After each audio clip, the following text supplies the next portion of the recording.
9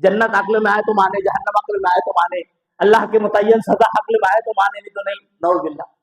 ان کے لیے حضرت علی کا ایک اور بڑا اہم ہے، لو کان الدین بالرائے، اگر دین عقل اور رائے پر ہوتا، قیاس پر ہوتا، عقلی گھوڑے دوڑانے پر ہوتا، لکان اسفل الخف اعلی بالمسح من اعلی، کہتے ہیں کہ اگر ایسا ہوتا تھا تو ہم موزے پہ مسح کرتے ہیں نا، کہاں پر کرتے ہیں؟ اوپری سطح پہ کرتے ہیں، وضو بناتے ہیں موزہ پہنے ہوئے، اگر اس کی شرط ہے کہ موزہ پہنتے وقت ہم طہارت سے وضو سے ہوں، اگر طہارت اور وضو سے نہیں ہے موزہ پہنے ہوئے ہیں تو پھر آپ کو موزہ اتارنا ہوگا۔ آپ باوضو ہو کر موزہ پہنے ہوئے ہیں، اب دوسری نماز کا وقت آ گیا تو آپ موزہ نہ اتاریں بلکہ اوپر جناب محمد رسول اللہ مسح کرنے کا طریقہ سکھائیں اوپری سطح۔ اللہ کے نبی صلی اللہ علیہ وسلم، حضرت علی کا ایک قول غور کریں، بعض روایت میں نبی صلی اللہ علیہ وسلم کی طرف مقبول نسبت بھی ہے، واللہ اعلم۔ تو بہرحال اگر عقلی گھوڑا ہوتا اسلام میں، دین اور شریعت میں، تو یہ جو مسح کرنا ہوتا اوپری سطح پہ نہیں بلکہ نچلی سطح پہ ہوتا، کیونکہ گندگی کہاں لگتی ہے؟ نچلی سطح پہ۔ عقل کیا کہتی ہے؟ صاف کیا کرنا ہے؟ نچلی سطح کو۔ لیکن شریعت کیا کہتی ہے؟ شریعت کہتی ہے نچلی سطح پہ مسح نہیں کرنا ہے بلکہ اوپری سطح پہ مسح کرنا ہے۔ اسلام کا عقل سے کوئی لین دین نہیں ہے۔ بہرحال اس پوری جو ہے تفصیل کا مقصد یہ تھا کہ بعض لوگ جو جہالت میں مبتلا ہیں انہیں ہوش کے ناخن لینا چاہیے۔ اور جو ہم اپنی بات کی طرف آتے ہیں، جو خطبے کا عنوان ہے آخری جنت۔ آپ کو معلوم ہونا چاہیے جنت ہمیشگی کی جنت ہوگی۔ جنت وہ ہوگی ایسی ہمیشگی کی جنت کہ کس میں جو ہے کوئی بیماری نہیں ہوگی، ایسی ہمیشگی کی جنت کہ صرف جوانی ہوگی، ایسی ہمیشگی کی جنت کہ 30-32 سال کے 90 فٹ کے انسان ہوں گے، ایسی ہمیشگی کی جنت کہ وہاں پہ بدحالی نہیں ہوگی، ہمیشہ خوشحالی ہوگی۔ جناب محمد رسول اللہ صلی اللہ علیہ وسلم سے روایت کرتے ہیں، حضرت ابو سعید خدری رضی اللہ عنہ بیان کرتے ہیں، نبی کریم صلی اللہ علیہ وسلم نے فرمایا اذا دخل الجنت اہل الجنہ، اذا دخل اہل الجنت جنتا، جب جنت والے جنت میں داخل ہو جائیں، متقین پرہیزگار اللہ کے فرمانبردار جنت میں داخل ہو جائیں گے، اللہ کے نبی صلی اللہ علیہ وسلم فرماتے ہیں ینادی مناد، ایک پکارنے والا پکارے گا، اللہ رب العالمین فرشتے کو مقرر ہے پکارنے کے لیے، پکارے گا اور کہے گا ان لکم ان تحیوا فلا تموتوا ابد، اب تم آ گئے ہو جنت میں تو اس میں ہمیشہ رہو، ان تحیوا زندہ، فلا تموتوا ابد، موت نہیں ہے، کبھی موت نہیں ہے۔ اب اس میں آ گئے تو تمہارا حق ہے کہ تم ہر حال خوشحال ہو، ہر وقت بدحالی نہیں ہے۔ اس میں آ گئے ہو تو تمہارا حق ہے جوان رہو، بڑھاپا نہیں ہے۔ جناب محمد رسول اللہ صلی اللہ علیہ وسلم نے اشارہ کیا۔ معلوم ہوتا ہے جنت بڑی عمدہ ہے، اور جنت کتنی وسیع ہے، کتنی جو ہے عمدہ ہے، کتنی جو ہے کشادہ ہے، اس کا طول عرض کتنا ہے، حقیقی طور پہ تو ہم نہیں سمجھ سکتے، شریعت بھی اس کی طرف وضاحت نہیں کرتی، البتہ ایک حدیث سے ہم اس کا اندازہ لگا سکتے ہیں، جو حدیث آخری جنتی کے تعلق سے، آخری جنتی کے تعلق سے حدیث ہے، راوی حدیث 3 صحابی ہیں، حضرت سعید خدری رضی اللہ عنہ، ابو سعید خدری رضی اللہ عنہ، حضرت مغیرہ بن شعبہ رضی اللہ عنہ، اور ایک صحابی اور، 3 صحابی اس حدیث کو روایت کرتے ہوئے بیان کرتے ہیں کہ جناب محمد رسول اللہ صلی اللہ علیہ وسلم نے فرمایا کہ حضرت موسیٰ علیہ السلام نے ایک مرتبہ اللہ رب العالمین کے پاس عرض کی کہ اللہ رب العالمین مجھے بتا جنت میں سب سے نچلے درجے جو ہوگا آخری جنتی اس کا کیا حال ہوگا؟ تو اللہ رب العالمین حال بیان کرتے ہوئے بیان فرماتا ہے کہ وہ جنتی جو آخری درجے کا ہوگا، آخری جنتی ہوگا، اس کے بعد کوئی جنت میں نہیں جائے گا، اس کو کیا ملے گا اس سے ہم اندازہ لگا سکتے ہیں جنت کی اہمیت، کشادگی اور اس کی طول و عرض کا۔ آخری جنتی ہے، اللہ کے نبی اللہ تعالیٰ بیان فرماتے ہیں کہ جب جہنم سے نکل کر آئے گا اور جب بچ جائے گا جہنم سے تو جہنم کی طرف مڑ کر ایسے دیکھے گا اور کہے گا تبارک الذی نجانی منک، بابرکت ہے وہ ذات جس نے تجھ سے مجھ کو نجات دی، بچا لیا اللہ نے، بابرکت اللہ رب العالمین۔ اور اس کے بعد لقد آتانی اللہ ما لا یؤتی احد من الاولین والآخرین، اللہ نے مجھے وہ عطا کیا ہے جو پہلے اور آخر کسی کو نہیں دیا۔ یہ کون کہہ رہا ہے؟ آخری جنتی، پروردگار نے مجھ پر رحم کرتے ہوئے مجھے وہ عطا کیا ہے جس کو جو پہلے اور آخر کسی کو نہیں دیا۔ اس کی اتنی سوچ ہے، اللہ نے مجھے نعمت یہ دے دی۔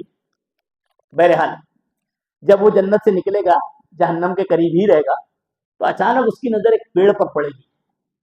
بخاری، مسلم، مسند احمد اور دیگر کتب حدیث میں حدیث موجود ہے، کہیں مفصل ہے کہیں جو ہے مجمل ہے. نظر پڑے گی ایک درخت پر. اللہ رب العالمین سے کہے گا یا ربی، اے میرے پروردگار، ادنی من هذه الشجرہ، مجھ کو اس درخت سے قریب کر دے پروردگار، لاستظل ظلها واشرب ماء من مائها، پروردگار میں اس کا جو سایہ لوں اور اس کے پانی میں سے پیوں. اللہ رب العالمین کی رحمت ہوگی، درخت سے قریب کر دیا جائے. بڑی تفصیلی روایت ہے، میں مختصر وقت مختصر میں بتاتا ہوں. قریب کر دیا جائے، درخت کے نیچے سائے میں آ جائے گا، پانی وغیرہ پیے گا. تھوڑی دیر گزرے گی تو ایک اور درخت جو پہلے درخت سے زیادہ شاندار. اور کیسے درخت ہوں گے جنت میں جانتے ہیں؟ ایک حدیث میں نے بیان کی تھی، مختصر سے بتا دوں. اللہ کے نبی صلی اللہ علیہ وسلم فرماتے ہیں کہ ان فی الجنت شجرۃ، جنت میں ایک درخت ہوگا، یسیر الراکب ظلھا، یسیر الراکب مئۃ عام فی ظلھا لا یقطعها. بخاری مسلم شریف بخاری کے الفاظ بھی کہ اللہ کے نبی صلی اللہ علیہ وسلم ہمارے جنت میں ایک درخت ہوگا جس میں ایک تیز رفتار سدا ہوا گھوڑا لے کر ایک گھڑ سوار دوڑے گا اور دوڑتا رہے گا. میت عام، 100 سال، 100 سال انسان کے ذہن دماغ میں نہیں آ سکتا. 100 سال لا یقطعها، اس کا جو ذل یعنی اس کا سایہ ختم نہیں ہوگا. اللہ، ایک 100 سال تیز رفتار گھوڑا، سدا ہوا گھوڑا دوڑ رہا ہے، ذل یعنی اس کی روشنی یعنی سایہ ختم نہیں ہوگا. یہ جنت ہے. بہرحال دوسرا درخت ہے، دیکھے گا اللہ رب العالمین سے کہے گا پروردگار اس درخت کے پاس قریب کر. وہی جملہ لاستظل ظلھا واشرب ماء من مائها، میں اس کا بھی سایہ اختیار کرنا چاہتا ہوں اور اس میں پانی جو ہے اس کو پینا چاہتا ہوں. پروردگار کہے گا میں تجھ سے وعدہ نہیں کیا تھا اپنے آدم، تو نے وعدہ کیا تھا، بس یہ آخری پھر مانگ رہا ہے. چل ٹھیک ہے، اللہ رب العالمین پھر عطا کرے. میں مختصر کہہ رہا ہوں حدیث رسول اللہ صلی اللہ علیہ وسلم، میں مختصر اپنے الفاظ میں بیان کروں. اللہ رب العالمین اس سے بھی قریب کر دے گا. کچھ دیر ہوگی، تیسرا ایک درخت جو ان دونوں درختوں سے زیادہ عمدہ ہوگا، اس پر نظر پڑے گی جو جنت کے دروازے پر ہوگا. پروردگار سے کہے گا پروردگار ایک یہ درخت کے پاس مجھے قریب کر دے. اللہ تعالیٰ کہے گا علم تکن تعاہد لیا یا ابن آدم، اے ابن آدم کیا تم نے مجھ سے وعدہ نہیں کیا تھا، عہد و پیمان نہیں کیا تھا جہاں بھی جاؤں بس بس بس. پھر اللہ رب العالمین سے التجا کرے گا، اللہ کو عزت جلال کی قسم دے گا، اللہ رب العالمین اپنی رحمت سے اس درخت کے پاس بھی قریب کرے گا. جب قریب ہوگا تو جنتیوں کی آواز، جنت کے محلات، قصور اور خوشبو اور جنت کی جو ہے راحت، تمام چیزیں دیکھے کو محسوس کرے گا. اللہ رب العالمین سے کہا پروردگار اس میں داخل کروا دے. جنت میں داخل کرنے کا مطالبہ. اللہ کے نبی صلی اللہ علیہ وسلم فرماتے ہیں کہ اللہ رب العالمین اپنی رحمت سے اس کو جنت میں داخل کرے گا اور کہے گا تیرا جو ہے تقاضا کب پورا ہوگا اے ابن آدم، چل داخل کر دیتا ہوں.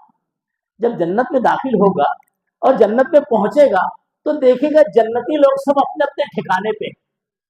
الناس آخذہم اخذہم، تمام لوگوں نے اپنی اپنی جگہ لے لی ہے. جو جنتی جس مقام پہ پہنچنا ہے سب پہنچ گئے.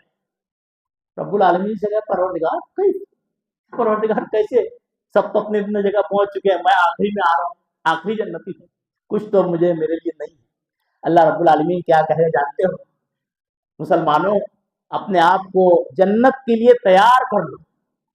اللہ کہتا ہے قرآن میں وَسَارِعُوا إِلَىٰ مَغْفِرَةٍ مِّن رَّبِّكُمْ وَجَنَّةٍ عَرْضُهَا السَّمَاوَاتُ وَالْأَرْضُ أُعِدَّتْ لِلْمُتَّقِينَ. اپنے آپ کو دوڑاؤ، تیار کرو، جنت کو پانے کے لیے کوشش کرو، اللہ کی مغفرت کو پاؤ. اس کی لمبائی چوڑے آسمان زمین کے برابر، متقیوں کے لیے تیار کی گئی.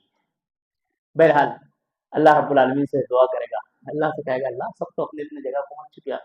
اللہ کہے گا اے ابن آدم، دنیا میں کسی ایک بادشاہ کو جو ملکیت، جو ملک جو ملتا ہے، اگر میں اس کے دگنی تجھے دے دوں تو اللہ رب العالمین سے کہے گا بندہ بالکل اللہ رب العالمین میں خوش ہو گیا. اللہ رب العالمین ومثلہ ومثلہ ومثلہ ومثلہ 5 مرتبہ ہے حدیث کے الفاظ. نبی کریم صلی اللہ علیہ وسلم فرماتے اس کے مثل اس کے مثل اس کے مثل 5 اس کے جیسے تجھے. اور اس کے بعد حدیث میں ہے ھذا لک وعشر امثالھا، یہ تیرے لیے اور اس جیسی 10 ملکیت، 10 ملک دنیا کے آخری جنتی اللہ رب العالمین عطا فرما دے گا. اللہ اکبر. آخری جنتی دنیا کا ایک ملک، بڑا سے بڑا ملک لے لے اس وقت جو ہے، وہ ملک کی بادشاہ جو کہ اس کے 10 گنا ایک آخری جنتی اللہ رب العالمین عطا کرنے والا ہے. تو جو اوپر والے جنتی ہوں گے اللہ کی شان دیکھیے ان کو کیا اللہ رب العالمین نعمت عطا کرے گا. بہرحال مختصر یہ کہ جب وہ جنت میں پہنچ جائے گا، اپنی نعمت مل جائے گی اس کو، تو اس کے بعد دو حوریں آئیں گی، دو حورین میں سے دو حور آئیں گی جو اس کی بیوی ہوگی، اور اس کے بعد جملہ کہے گی الحمدللہ الذی احیانا، اللہ کا بڑا شکر ہے کہ اللہ نے ہمیں تمہارے لیے زندہ رکھا، وَأَحْيَاكَ لَنَا، اور تجھے ہمارے لیے اللہ نے زندہ رکھا۔ اس طرح سے جنت میں پہنچنے کے بعد کیا جملہ کہے گا؟ ما اعطی احد مثل ما اعطیت، کہے گا وہ جنتی، آخری جنتی کہے گا ما اعطی احد مثل ما اعطیت، جو مجھے ملا ہے وہ کسی کو نہیں ملا ہے، یعنی مجھے اتنی بڑی نعمت مل گئی ہے کہ کسی کو نہیں ملی ہے، یہ آخری جنتی۔ تو جو اونچے جنتی ہوں گے، اونچے درجات والے ہوں گے، اللہ رب العالمین کی شان ہے، ان کو کیا عظیم نعمت دے گا اللہ رب العالمین۔ اللہ نے قرآن میں اس کا نقشہ کھینچا ہے۔ بس ایک بات ہمیشہ ذہن نشین رکھیں، اللہ قرآن میں کہتا ہے سورہ آل عمران میں سورہ نمبر 3 آیت نمبر 185 میں کہ فمن زحزح عن النار وادخل الجنة فقد فاز۔ حقیقی کامیاب کون ہے جانتے ہیں؟ ہم اور آپ بہت گنہگار ہیں، ہم اور آپ کوشش نہیں کرتے ہیں، ہم لوگ اس کے حقائق سے دور ہیں، ہم لوگ اس کی تعلیمات سے واقف ہیں۔ اللہ کہتا ہے فمن زحزح عن النار، جو آگ سے بچا دیا گیا، جہنم سے بچ گیا، وادخل الجنہ، جنت میں داخل ہو گیا، حقیقی کامیاب وہی ہے۔ ہم سوچتے ہیں کہ ہم کلک پتی ہو جائے، کروڑ پتی ہو جائے، کامیاب ہو جائے، بنگلہ گاڑی یہ ہو جائے، کامیاب نہیں۔ جنت میں پہنچنے والا ہی حقیقی کامیاب، جہنم سے بچنے والا ہی حقیقی کامیاب ہے۔ اور یہ کامیابی کس کو میسر ہوگی، کس کو ملے گی؟ اللہ نے قرآن میں کئی جگہ پہ اس کا اشارہ کیا، میں نے ابتداء قرآن کی آیت پڑھی تھی سورہ قاف کی، وَأُزْلِفَتِ الْجَنَّةُ لِلْمُتَّقِينَ غَيْرَ بَعِيدٍ، متقیوں کے لیے جنت۔ اللہ نے سورہ مریم میں کہا ہے سورہ نمبر 19 آیت نمبر 63 میں کہ وَتِلْكَ الْجَنَّةُ الَّتِي نُورِثُ مِنْ عِبَادِنَا مَنْ كَانَ تَقِيًّا، جو متقی ہوگا اس کو ہم دیں گے۔ یہ متقی تقوی یہ ہے کیا؟ اس کو ایک مثال کے بعد بتا کے اپنی بات سمجھ لیتا ہوں۔ حضرت علی رضی اللہ عنہ نے کہا تھا ایک مرتبہ، جب ان سے تقوی کے بارے میں پوچھا گیا تھا تو انہوں نے جواباً کہا تھا هي الخوف من الجلیل، هي الخوف من الجلیل والقناعة بالقلیل والعمل بالتنزیل والاستعداد لیوم الرحیل۔ تقوی کس میں ہوگا؟ ہم آپ کو اپنے آپ کو جان سکتے ہیں کہ میں اس کیٹیگری میں آتا ہوں کہ ہی الخوف من الجلیل، اللہ کا خوف، جس کے اندر اللہ کا خوف ہوگا وہ متقی اور پرہیزگار، اور جس میں اللہ کا خوف ہوگا وہ اپنے آپ کو نفسانی خواہشات سے بچائے گا، جس میں اللہ کا خوف ہوگا وہ غیر اللہ سے نہیں ڈرے گا، جس میں اللہ کا خوف ہوگا وہ اللہ سے ہی محبت کرے گا، کسی اور کی محبت کو اللہ کی محبت پہ ترجیح نہیں دے گا۔ یہ ہی الخوف من الجلیل۔ اور اس کے بعد والعمل بالتنزیل والقناعۃ بالقلیل، جو اللہ نے نواز دیا ہے الحمدللہ، حل من مزید حل من مزید کے چکر میں دنیا کے واسطے آخرت کو برباد کرنے والا نہیں ہوگا، قناعت گزار ہوگا۔ الحمدللہ اللہ جس حال میں مجھے رکھا ہے، اسی لیے جناب محمد رسول اللہ صلی اللہ علیہ وسلم فرمایا انظروا الی من هو اسفل منکم ولا تنظروا الی من هو فوقکم منکم ذلک اجدر الا تقدروا نعمت اللہ علیکم۔ اگر ایک بندہ اللہ کا شکر گزار بننا چاہتا ہے، متقی بننا چاہتا ہے، تو اپنے سے نیچوں کی طرف دیکھے۔ کس کی طرف دیکھے؟ اللہ نے مجھے ایسا بنایا، الحمدللہ اللہ نے مجھے ایسا نہیں بنایا، الحمدللہ اللہ نے مجھے بینائی عطا کی، اسے نہیں دی، الحمدللہ اللہ نے مجھے صاحب چھت بنایا ہے، ایک ایسا ہے کہ جو کرائے میں رہ رہا ہے، ایک ایسا ہے جو جھوپڑی میں رہ رہا ہے۔ اللہ کے نبی صلی اللہ علیہ وسلم اپنے سے نیچوں کی طرف، بس انسان شکر گزار متقی پرہیزگار ہے۔ جہاں انسان کی سوچ اوپری سطح سے جائے، وہ تو پھلا، وہ تو پھلا، وہ تو پھلا، بس گمراہی کے راستے کھل جاتے ہیں۔ بہرحال تو ہی الخوف من الجلیل والقناعۃ بالقلیل والعمل بالتنزیل، شریعت کے جو معاملات ہیں، احکامات ہیں، ان کو پر عمل پیرا ہونا، منہیات سے اپنے آپ کو بچانا، اور اس کے بعد والاستعداد لیوم الرحیل، قیامت کے دن، آنے والے دن کی تیاری کرتے رہنا، یہ حقیقی مومن اور متقی کی پہچان ہے، اور یہی لوگ انشاءاللہ اللہ کی نعمت اور جنت میں داخل ہوں گے۔ اللہ رب العالمین سے دعا کرتے ہیں پروردگار عالم اللہ کی عظیم نعمت جنت جیسی عظیم نعمت سے ہم آپ کو دو چار فرما دے، جنت الفردوس جیسی عظیم نعمت اللہ رب العالمین مجھے آپ کو مال فرما دے۔ اللہ ہم بہت گنہگار ہیں، خطا کار ہیں، پروردگار اپنی رحمت سے ہمارے گناہوں کو معاف فرما دے۔ اللہ رب العالمین تیری توحید کو سمجھنے والا، اللہ رب العالمین تیرے رسول کی رسالت کو سمجھنے والا بنا دے۔ اللہ رب العالمین شرک کی خطرناکی سے بچنے والا بنا دے، شرک کی ہر برائی سے اللہ رب العالمین میری آپ کی حفاظت فرما لے۔ مسلمانان عالم پریشانی سے دو چار ہیں، پروردگار عالم مسلمان عالم کی امداد اور نصرت عطا فرما دے، خاص طور سے اہل فلسطین و غزہ اور حلب کے لوگ، شام کے لوگ، اللہ رب العالمین ان کی امداد اور نصرت عطا فرما دے۔ اللہ ہم میں بھی جو پریشانی سے دو چار ہوں، پروردگار عالم اس کو پہنچنے کو دو فرما دے۔ اللہ رب العالمین کوئی اپنی اولاد کے لیے پریشان ہے، اللہ اسے نرینہ اولاد عطا فرما دے۔ اللہ اگر کوئی ایسے ہوں جو اپنی اولاد کے رشتے کے تعلق سے پریشان ہیں، پروردگار عالم ان کے اولاد کے لیے بہتر سے بہتر رشتہ استوار فرما دے. اللہ رزق حلال کے لیے کوئی پریشانی سے دو چار پروردگار عالم اس کے رزق حلال میں کشادگی اور برکت عطا فرما دے. اللہ کوئی بیمار اللہ اسے شفاء کاملہ عاجلہ نصیب عطا فرما دے. اللہ رب العالمین ہم میں جو گزر گئے چھوٹے بڑے اللہ ان کی کروڑ کروڑ مغفرت عطا فرما دے. رب کائنات جب تک ہمیں دنیا میں رکھے حقیقی دین اور ایمان پر قائم اور دائم رکھے. اللہ ہمارا خاتمہ بھی حقیقی دین اور ایمان پر ہی فرما دے. آمین. اقول قولی ھذا واستغفر الله لي ولكم ولسائر المسلمين انه تعالى جواد كريم رؤوف رحيم فاستغفروه انه هو